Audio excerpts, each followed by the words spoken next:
Ever think your house might be haunted? Do things go bump in the night? Well, you may want to meet Oklahoma's real-life ghost hunters.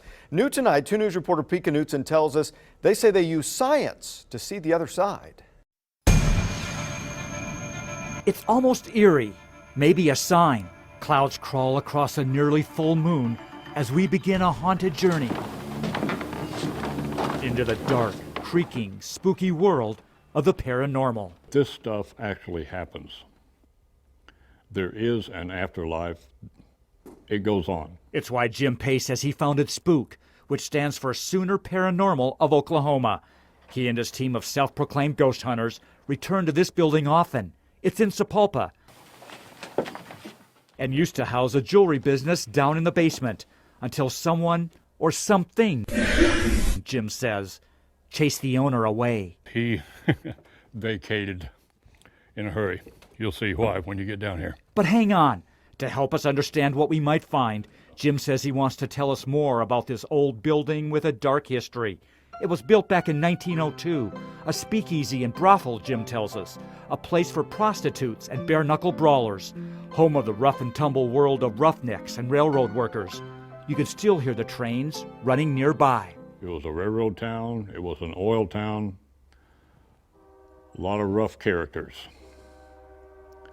And a lot of them are right here. Down there in that basement. We're asking any spirit people, ghost people, come close to either Christine or myself. In the 30 or so times the team has returned here with their microphones and meters and cameras and recorders, Jim says they've encountered several spirits, several shadows, moving here and moving there. They say they even got to know some by name, or at least by nickname. One of them, Jim tells us, goes by Cowboy. He's a pretty scary looking dude, I'll give you that. Most of the spirits they run into upstairs, these ghost hunters say, are mostly pleasant. But as for the ones down here, down in the basement, Jim warns, watch out. The people in the basement, not always such nice folks. People have been hurt down there. They have been scratched, bruised, punched. I've had my hat taken off down there.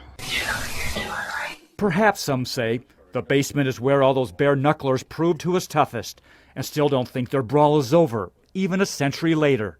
If you can focus on this chalkboard. Other paranormal signs, Jim says, a message on a chalkboard, which was once part of that basement jewelry business. Someone or something, he says, wrote this message.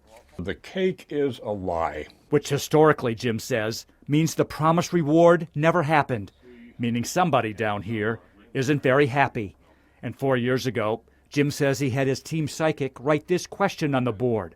What is your name? 6 months later, we came back and found Matty. We didn't write it.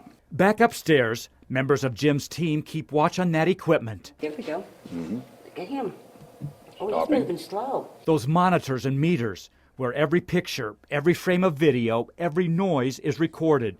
Evidence, Christine Hartzell says, of their ghostly encounters. You can sit there watching video for hours and there's nothing there, you know, for hours, and then all of a sudden a shadow will pop up. And I will just about jump up and jump for joy. It's evidence to show their client, members of SPOOK say, to prove that client isn't going crazy. Jim says they have some kind of investigation nearly every weekend. There was a female right before the traffic noise. Okay. Clients wanting to know if their home or their business is really haunted. Sometimes they find strong evidence of paranormal activity, Jim says. Other times, there are more earthly explanations. Sometimes we find that it's not an actual paranormal anything that's going on there. Sometimes it's critters under the house. Sometimes it's just people that drink too much. As for the naysayers out there, the doubters, Jim says, believe as you will. As for him and his team, there are just too many questions. They'll keep believing and investigating, they say, determined not to be scared away from their haunted journey. Pete Knutson, 2 News works for you.